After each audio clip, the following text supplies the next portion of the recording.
One regiment in the British Army has a job like no other. There is a red life, state ceremonial public duties, and there is a green life, being prepared to fight the Queen's enemies on a battlefield.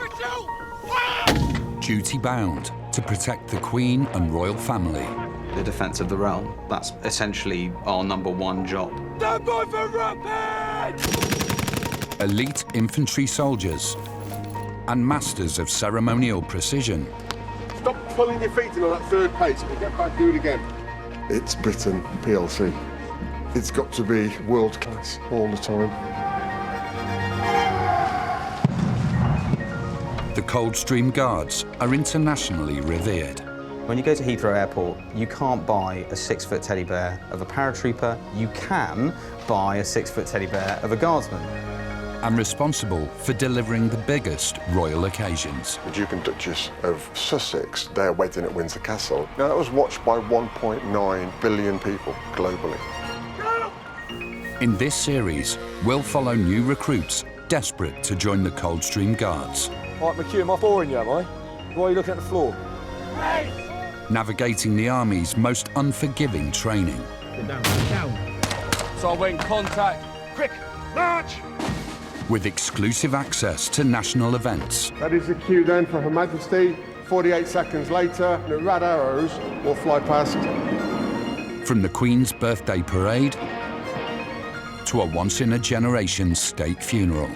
We hold a very significant responsibility in the eyes of the nation to get the message exactly correct. We reveal the reality of life on the Blue Line. First guard, Tower of London. It's amazing. Our motto is second to none. Second to none.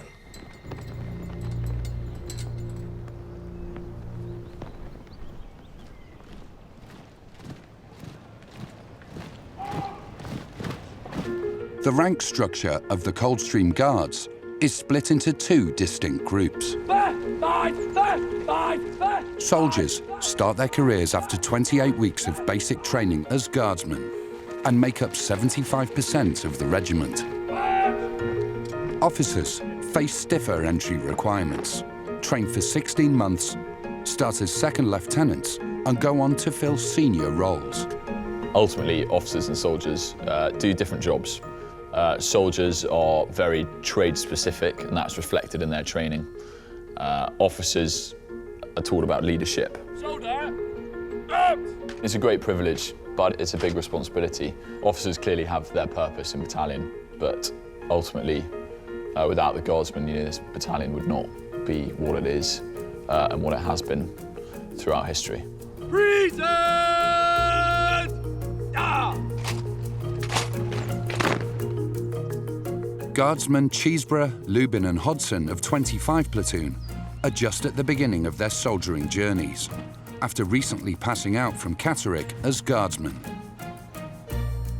Before coming to London to face the pressures of guarding the royal palaces for the first time, they get some words of advice from Sergeant Harris. They will be on Queen's Guard within the next coming weeks of passing out. With a guard mount potentially days away, Hodson needs to step up to the challenge. Overall, you've passed everything you need to pass. Yeah, no one's going to take that away from you, but there is some aspects you need to work a bit harder. You're like very grey, very quiet, very shy. Obviously, because I'm quite shy. This is talking to people, meeting the people, so the only thing I really worry about. Yeah, I know you're a good bloke when you go to battalion, take control of a situation, because you are very shy. You get misjudged. When you're on a section attack, because you're not very loud, you're not very vocal, not very confident, it looks like you lay there not really giving a shit. I sort of came here, and then I thought it was decent at the beginning because I've done cadets and stuff. But then I sort of just lost confidence as time went on, as people got better and better. I was similar in training. My confidence was quite low for the first 2 years of my career, and then it just builds and builds. Probably my best advice to you would be get yourself down 7 company. Don't be that bloke that locks your door at the end of every shift. It's just socialise with people. You've got to be able to have some form of connection with the lads, or they'll never respect you. But if they know you, they'll want to work hard for you. If you ain't got confidence to talk to people in your battalion, you can have the confidence to go to Afghanistan. Some people get disheartened by it, but I'm like, okay, that's just something I can work on. So I could just improve. So you've got to try and take the positives that you can from negatives.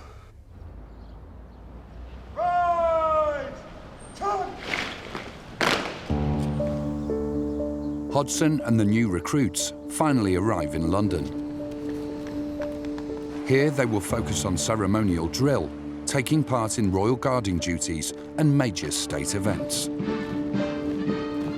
You've got that mind change of going from I'm a recruit to the mind changing to right now Guardsman. Don't want to make a tit of yourself going to battalion. The Guardsmen are joining 7 Company in Victoria and will be living just metres away from Buckingham Palace. I didn't really know what to expect.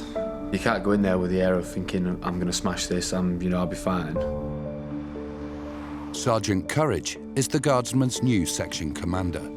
It can be a bit daunting for new lads to turn up to a new environment where you've got almost 100 other new faces for them to work with. Guardsman Hodson eventually manages to show his face on base. You've on the bread line, yeah? 1:45. Come to attention. Good. Turner, Masara, Naylor. Oh, permission to phone us on. Come on, say it again. Come on, you. Permission to phone us on, please. No, you're already in. Just carry on, Sergeant, please, isn't it? Carry on, please. Sorry, I'm nervous.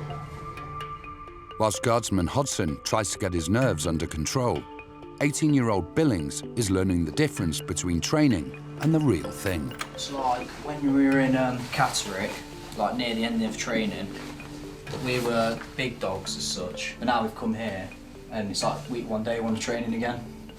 Like we've got no clue what's going on or how it works. Coming here, you're quite proud. So you just sort of come past Buckingham Palace and you see all that.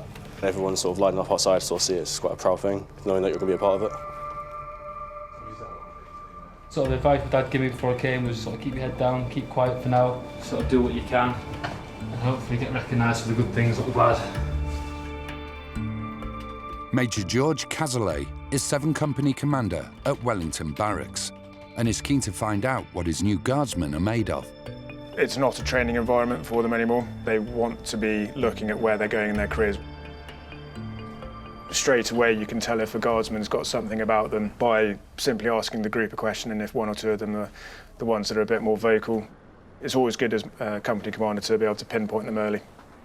Welcome to number 7 Company. Essentially what the company's role is about is state ceremonial and public duties. So names? Cheeseborough, sir. So you know your dad's name's on the board outside my office? I do. Yeah, okay. Walker, sir. Drew, sir. Clafton, sir. Somebody said the other day that they went down to Windsor and his name's on a board there as well. It does feel like there's a bit of pressure on my shoulders because the standard my dad was at. It's like, David Beckham's son, can you expect him to be a professional footballer? It's a similar sort of thing. It's a hell of an opportunity to have, especially when you've got, Buckingham Palace straight opposite the barracks, and to go out and see all the sights that London has. Make sure the things you're sticking out for are good things rather than the bad. Performing to the highest standards and making sure that whenever we're out in public, no matter if you think someone's watching or they're not, you are still doing everything up to the standards expected by the Queen. Before the Guardsmen are allowed anywhere near a royal palace, they have to look the part.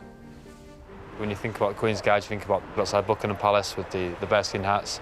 It is a pretty big deal to finally get a chance to wear it. It's what everyone thinks of when they think about the Queen's Guard. Within weeks, the new Guardsmen will be taking part in royal guarding duties at Buckingham Palace, St James's Palace, Windsor Castle and the Tower of London. For a new lad turning up, it's quite a moment because obviously we're famous for wearing the bearskins. In the summer, we wear the tunic, and then when we go into winter, we wear the greatcoats. Hodson and Cheeseborough are first to receive their winter ceremonial dress. Yeah, it's the first time I'm trying one on. Too big. Going around Buckingham Palace, got the tunics on and bearskins, the history that comes with it, the traditions that come with it, what you're representing. All that, you're the one there which, you're saying, that's me, I'm doing that. Showing friends and family back home pictures of you, saying, Queen's Guards, yeah, well, I was one of them. Guardsmen are also issued a cape, braces, buff belt, a buff frog, gloves, and the unique red plume to complete the uniform, at a cost of around £5,000. Hodson is next to be fitted. Right, so that needs to sit like that on both sides, yeah? Right. And the curve change just sits on the bottom of your lip. How's that feel? So if the bear skin's too tight round the head, what it tends to do, obviously in the hot weather, it will squeeze on the head, and that's where you tend to find that the guardsmen start fainting on parades, on trooping the colour. Take it off. If you do go down on parade, yeah, it's one of the things you'll never live it down. Yeah, I do feel very proud to receive it. Something I've sort of just given, I had to earn it.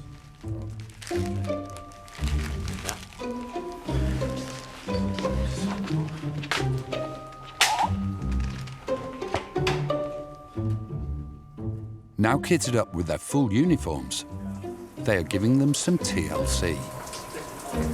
So you wash your bear skin, same as you would wash your own hair. So warm water in the shower. Once you've done that, you've got all the shampoo in there. You need to make sure you wash it out properly. If you don't wash it out properly, it starts raining, it'll start foaming on your head. Someone said you got to clean it with soap and like you would do normal hair. I think it was taking the make. When was the last time you used head and shoulders? A long time ago. Don't start trimming your bear skins either, they don't grow back. Upstairs in his sleeping quarters, Hodson gets some very important news. A couple of days ago, I got told, yeah, you're on guard, you're in Tower of London all next week. Yeah, I was told I was quite lucky to get Tower. It was my first one. I'm the leader of the guard. These people are sort of going to be looking at me, taking pictures of me and doing all that. So it's the Queen's Guard, obviously, so mentally I'm not prepared for that. But training-wise, yeah, because you know everything.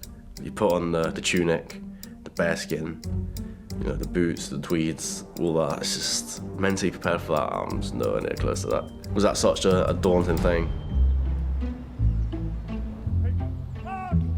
In Victoria Barracks, Second Lieutenant Hugh Scroop has recently finished his officer training at the Royal Military Academy, Sandhurst, and command instruction in Brecon. The opportunity to lead at such a young age was really appealing to me. Clearly, I looked at the Coldstream Guards, and the idea of working with some of the Guardsmen, some of the non-commissioned officers, was, a massive sell to me. And that really drove me to do as well as I could at Sandhurst, so that I had the opportunity to be an officer in the Coldstream Guards. The training sets you up for success. Ultimately, you bring your own style, and that's based on your character and personality. Today, he is performing his first official duty since passing out, taking on the role of Picket officer. Essentially, I'm the representative of the commanding officer, so check that camp is secure and that the facilities are running well. Visiting the guard room every so often to ensure that the guys on guard are all right. It's one of several traditional challenges that Scroop will have to overcome before he's accepted by his platoon of 30 men. A little bit nervous. The Picket officer has got to ultimately have the highest of dress standards. That is why you wear such kind of shiny kit, well brassed. These shoes, for example, throughout my time at Sandhurst, building up the layers, and the more layers you get, the smoother the surface becomes. I am the most junior officer in the regiment at the moment. It's very special to finally be here at battalion, doing what I've been trained to do. Hugh became an officer just 5 months ago, after attending Sandhurst Military Academy. The 200-year-old institution is amongst the world's most exclusive training establishments. If you don't go to Sandhurst, you're not an officer. Your life completely changes. You are being turned into a military man or woman. It's very full-on and quite overwhelming sometimes. Each year, only 600 men and women are carefully selected for officer training across the entire British Army.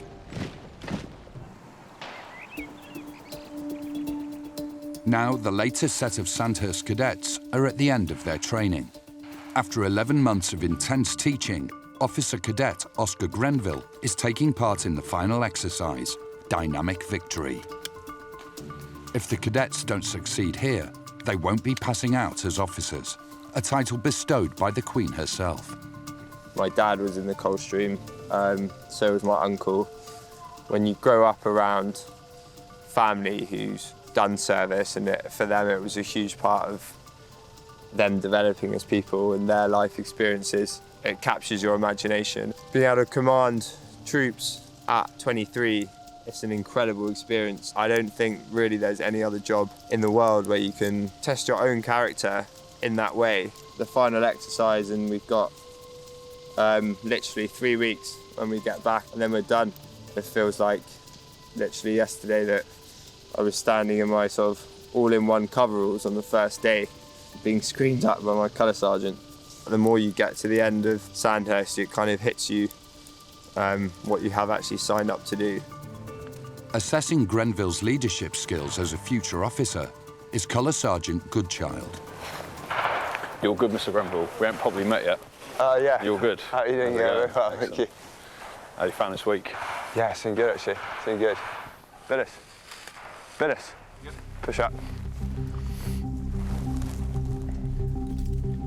So it's their final exercise before commissioning at Sandhurst. Basically, everything they've been taught over the last year is put into practice. Today, Grenville is in control of an entire platoon of 30 men. So they're put in appointment as commanders, and that's them, or giving them the opportunity to show that they can lead. Stu, you take Delta on the right, Charlie on the left. Yeah? Yeah, roger. Happy with what I do? Okay, let's go.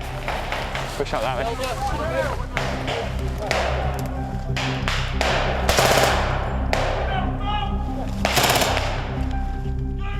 24-year-old Kit Robertson is also taking part in the exercise with his platoon. We just lost a third of our 6-man section. 2 T4s, so 2 dead. One of whom was on the gun and the other one was the section commander, so I've now stepped up to be section commander from section 2IC. I thought you got killed as well. No. Back in Windsor, Hugh Scroop is mastering the art of picket duty, an historic role where young officers would be tasked with checking soldiers were immaculately turned out and standing to attention.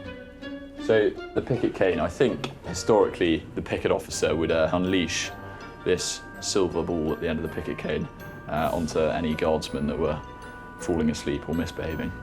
It's held with this bit under here, the ball at the back, so that they could then... Fortunately for the guardsmen, the role of the picket officer has evolved with the times. You know, if they have any welfare issues, they will come to their chain of command. I'm going to go and visit one of the guardsmen in isolation block. He's shown signs and symptoms of COVID-19. I think my main effort is to be an approachable platoon commander. What I want to achieve with everyone in my platoon is an environment in which they feel comfortable to come and talk to me about anything. The sick guardsman has some feedback for the cookhouse. I'll pop down to the guard room and tell them that the food is not up to scratch. And I don't want to be eating like fried breakfast every single day. yeah, he looked a bit ropey, so potentially having a kind of a healthier option might be on the cards, but we'll sort that out at the guard room. Morning, sir. Any soldier that walks past an officer must pay the correct compliments to them. Day one at battalion did feel a little bit weird when I was being saluted at by the guardsmen, but you gradually adjust to it and it becomes a weird norm. We paid all the compliments to the officers at Sandhurst to then be on the reverse and be paid the compliment takes a bit of adjusting to. So that's also something I'm trying to shake off at the moment, is saying thank you. But some habits die hard. Thanks very much. Better move, 3 section. Move up, keep that back. Out in the field, Colour Sergeant Goodchild is overseeing the cadets. But as soon as they pass out as fully commissioned officers, they will outrank him and become his senior. At the moment, he's Mr. Grenville, and come his commissioning parade, or come the Sovereign's parade, he becomes Mr. Grenville, sir. He becomes my boss, strangely. 3 section, we want to go hard, fast and aggressive when we're on this sweep. 2, smooth!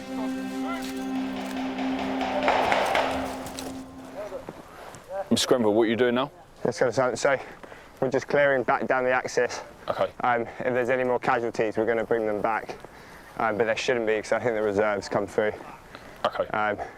But we reached the LOE. Are you at the LOE yet? Yeah, we've reached the LOE, so I think 5 and 6 platoon had cleared all the enemies, and then we just pushed forward. So we've actually already gone the LOE, so we're just going to push back. And then there'll be a company reel. Yeah. Charlie, move! This is known as a FIWAF, which is fighting in woodland and forests, and there's a certain sort of methodology of doing it, and he's doing it correctly. So they basically break down into pairs with 1 and 2s, and they clear it. You've always got someone providing sort of overwatch for someone moving. When your adrenaline's up and when everyone wants to kind of run out of control, you have to take what they call a condor moment and just try and remove yourself from the situation a bit, gain situal awareness all round, and then think about what you're going to do, and then be able to communicate it clearly and effectively. And aggression is important, but it's got to be controlled.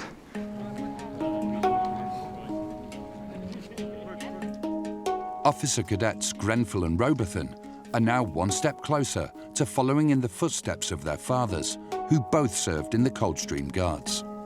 So I think my dad, maybe different to yours, hadn't always planned on going into the army, but he ended up not being able to go to university. He'd gone to Eton, and he then basically had his education paid for by his uncle, and basically fell out of the bracket of being able to get help for university. So instead, he thought he'd join the army.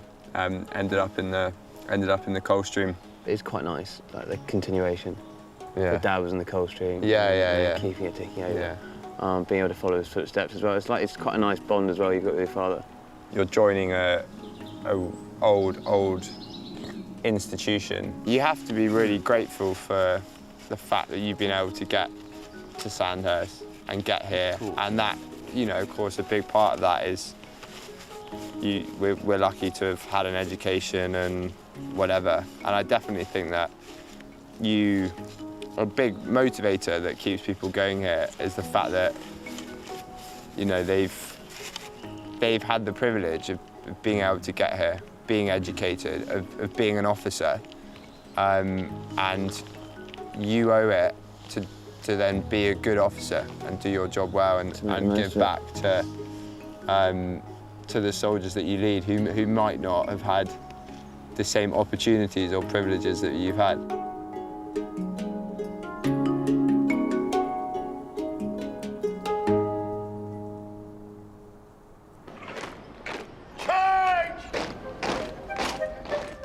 But not all those in the Coldstream Guards had such a privileged start. Garrison Sergeant Major Vern Stokes holds one of the most senior non-commissioned appointments in the British Army.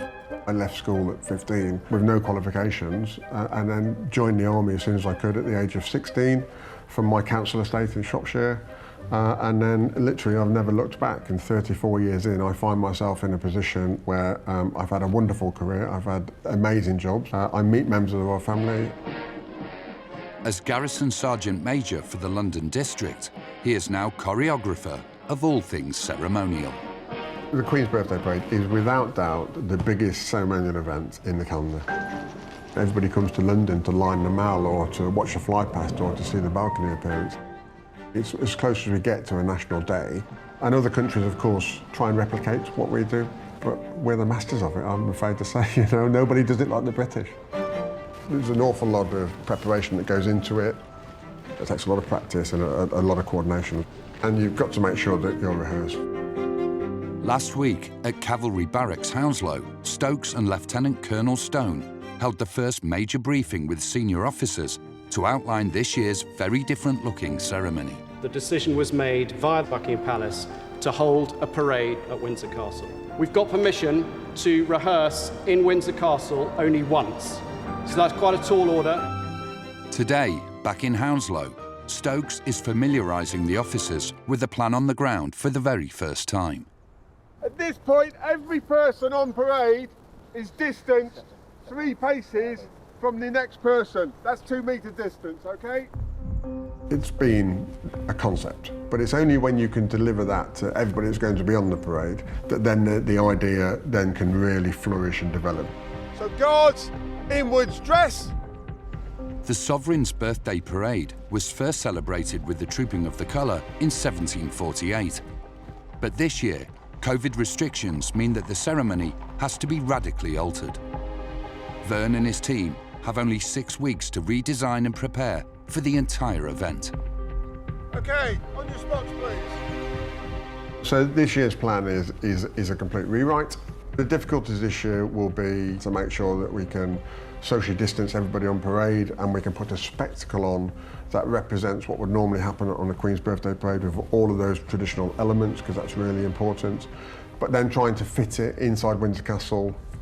Okay, and your depth inwards as well. Let's try and replicate that, so 3 paces per rank. Stokes also has to contend with a team of soldiers who've had a year away from their usual ceremonial demands.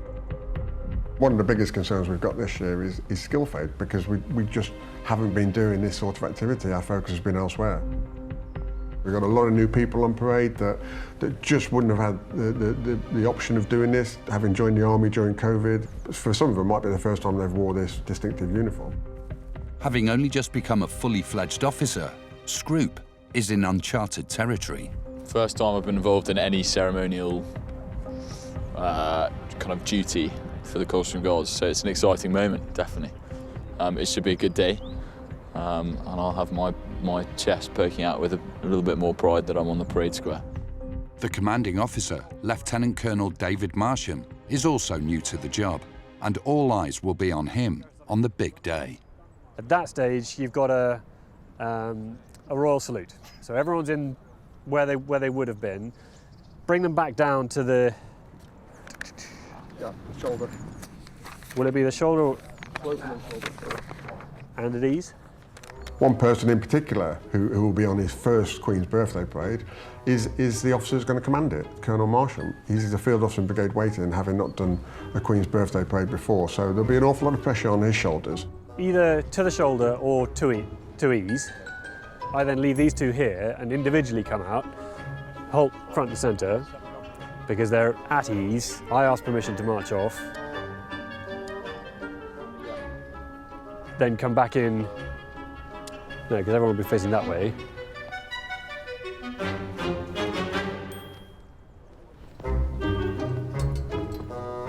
In West London, senior officers are in a race against time to prepare for this year's COVID-friendly Queen's Birthday Parade. Guards will march past, move to the left in 3s, left turn. Do we then turn left, or are we close enough on the angle to stay where we are and the escort then comes in behind us? I'd like to see you march past on the gravel. On the gravel. I can see this way working then. When we're out there and doing our S shape to come back in line, instead of going into a V shape here, you are behind Will. Are we independent of the guard? Yes, sir. Yes, please. So I give the words command to us 3, or do we take our word off the captain of the escort? Normally, the field officer brigade waiting will just give an up, because he'll be miles ahead of the escort. So maybe it works out that you just give an up for your group, and then let the escort do what. Let's do that. Let's stick with that for starters, and then. And then you're heading straight forward onto the gravel, sir. Onto the gravel. Eyes left to the Queen. Yeah. Stay on the gravel all the way until you get to where number 4 guard were. Yeah. And then back onto the grass, going through their track marks. Yeah. And then wheel back down through everybody else's on the grass, please. Fine. Okay, so guards will move to the left in 3s, left, turn. The death of His Royal Highness Duke of Edinburgh, I think the Queen's dedication and commitment to the country and the Commonwealth, all of that needs to be marked and recognised. And I think we have a responsibility as well as a huge honour to be part of that on the 12th of June. I will have nerves, I will have trepidation, but I think that's part and parcel of what we do. It's why we do what we do. We go above and beyond in order to generate a spectacle that can be seen and will resonate around the world. So at the minute we've run out of space. We've filled every inch, but now we've lost room for manoeuvre when the escort come forward. So we need to lose guard coverage. The value of practice for such a spectacle soon becomes clear as the senior officers are forced to rethink their plans. If we were to strip 6 guardsmen per guard, yeah, we'd still have a decent, fully fledged coverage of the grassed area, which I think would demonstrate what we want to show. What we need to do, yeah. Then it doesn't actually change the latter part of the plan. Would that work? Yeah. You rehearse a concept, and if it works, great, but 9 times out of 10 it's not going to work. There's going to have to be some sort of changes to the plan. When we first got onto the grass and we marched out where everybody's going to be, you know, when you see it on the ground, I just thought, you know, we're going to quickly run out of space here. So we had to do a bit of quick thinking and replan a little bit. The idea of today was to iron out any potential problems without getting, you know, all the soldiers on parade. So we've done that. So on Thursday, we'll get everybody here. We'll go through the plan, which we've just confirmed there, and then we'll start to deliver the training, and it'll be progressive all the way through. In central London, some less experienced soldiers are also under pressure. As part of the Queen's Guard, the Coldstreamers protect the 4 royal residences, where a guard is mounted 365 days a year. Today at Wellington Barracks, Hodson and Billings prepare to mount their first ever guard at the Tower of London. They've been preparing for this day since their drill training back in Catterick. There is some work to be done. There's a lot of nervousness. And for some, the nerves remain. Nervous because you don't really want to be the one guy who messes up. If you faint on guard and stuff like that, you're never going to live it down. We're protecting the ground jewels, but that's something to be proud of. That's a proper British thing.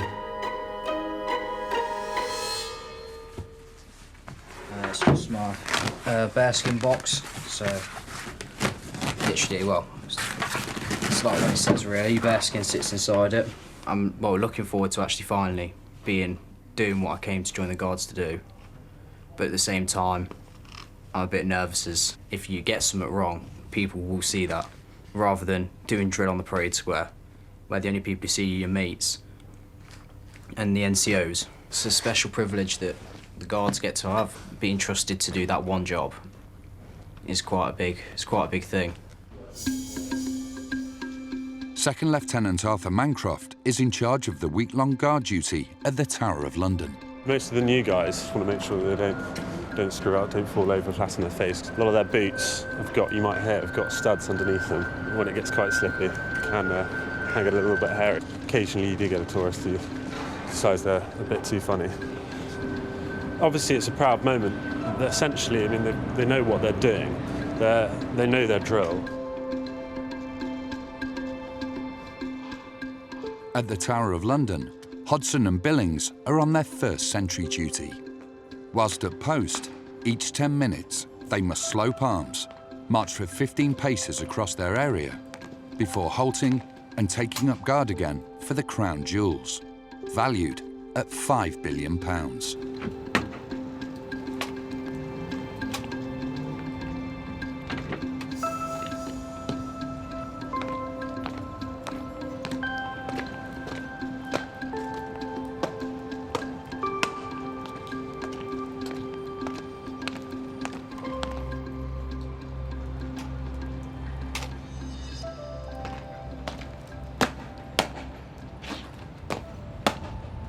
Outside! The next relief! After 2 hours on guard, it's time to be relieved.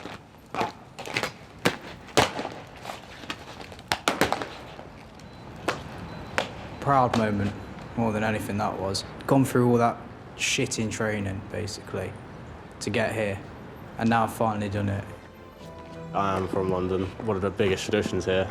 Obviously now I'm a part of it. But that was a massive confidence booster, but a few people came up and took pictures. Rather than me at home, just sitting at home doing literally nothing all day, I have a job to do, and it's an important job, and it's an iconic job. I'm a lot more resilient than I thought I was, a lot more mentally stronger. Because when you got so many people saying, oh, you're not going to do it, this, that and the other, through school and stuff like that, I started getting doubts myself. But obviously I've overcome that. Now, here I am today, God, Tower of London. It's amazing. When people walk past you, they know you are a guardsman, and not just a training guardsman or just someone who's trained to be a soldier. They look at you and go, that is a soldier.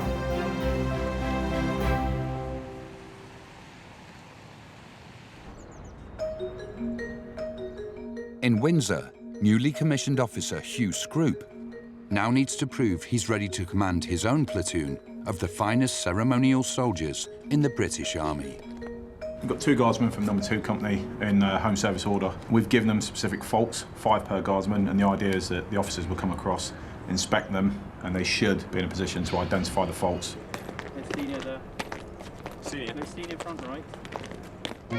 The junior officers need to understand the intricacies of their guardsmen's ceremonial dress, so they can judge for themselves if exacting standards are being met. You just put like their boots on the wrong way around. It's make it really obvious for you. One of them's not even wearing a bearskin. The officers have 1 minute to spot 5 flaws in the guardsman's turnout. Curb chains too small. Scroop is up next. To pass, he'll need to correctly identify a hanging bootlace, red plume on the wrong side, creased trousers, ill-fitting curb chain, and an upside-down buff belt. You're looking for 5 errors, please.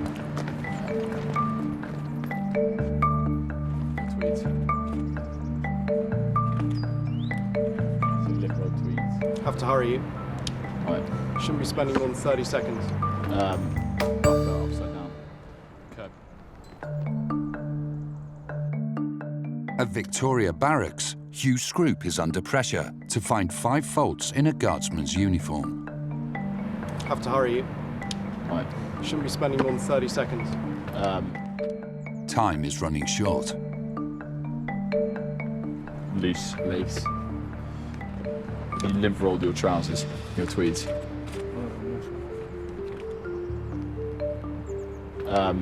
Buff belt upside down. Curb chain incorrectly positioned. Scroop still hasn't clocked the most glaring error.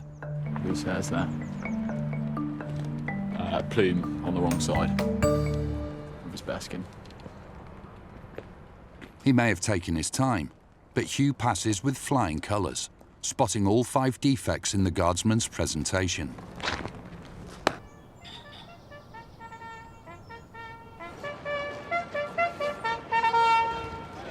Company! Turn! Scroop left Sandhurst Academy just 6 months ago, and today it's the latest officers' passing out ceremony, a tradition since 1802. After a year of training, 25-year-old cadets Kit and Oscar will be taking part in today's grand occasion, which marks the end of their time at the academy. I've got 4 people coming. I've got my mum, my dad, my stepdad and my brother. Yeah, it should be good. It's just about sort of celebrating the sort of new intake of leaders really into the army, the kind of, I suppose, with the future of where the army's headed. Sandhurst, check! This is our last parade before we commission and finish. No one wants to mess it up.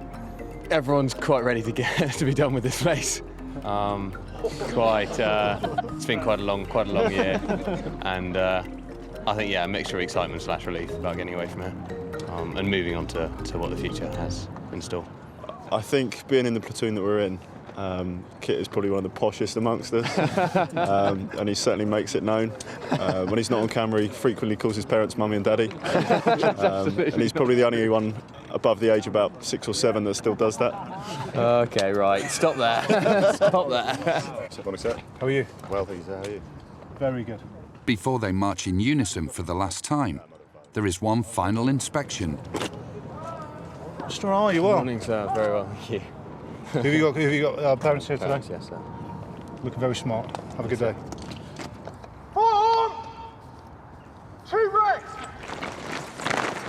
The passing out ceremony, known as the Sovereign's Parade, attracts some of the highest ranking officers in the British Army.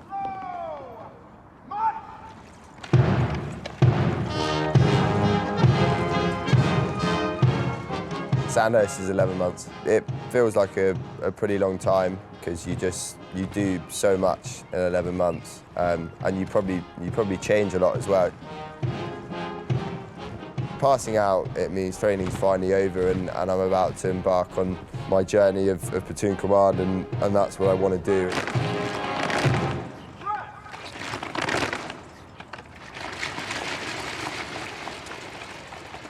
Sandhurst will advance in review order. By the centre, quick march!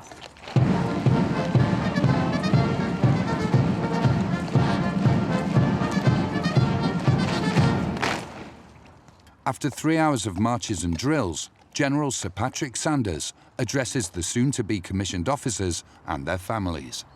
Our country's proud of us, and our adversaries and allies respect us. Why is this? Well, of course, it comes down to a combination of factors, and much of your year here at Sandhurst will have been spent having these instilled.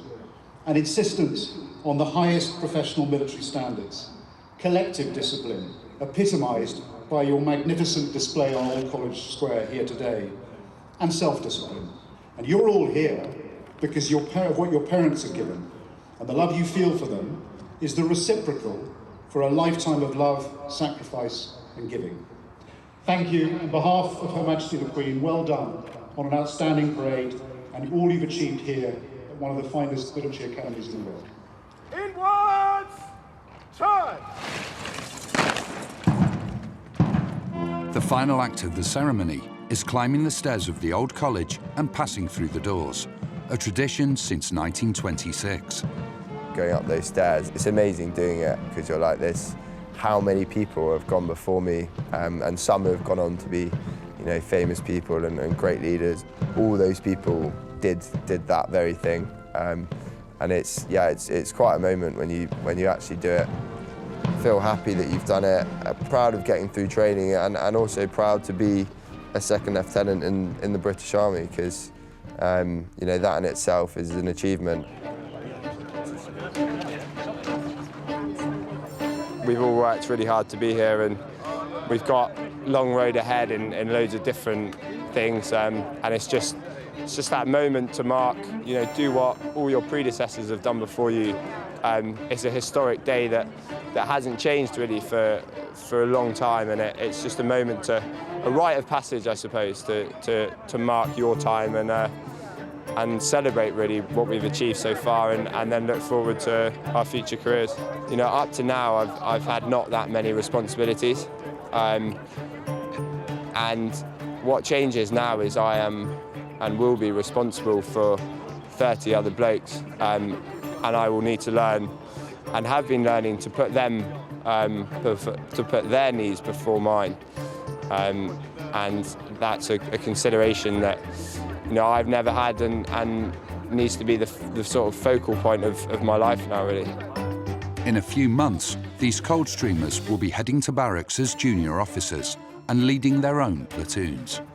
This is probably the first time that I really feel like I am a Coldstreamer, and excited to start my journey with them.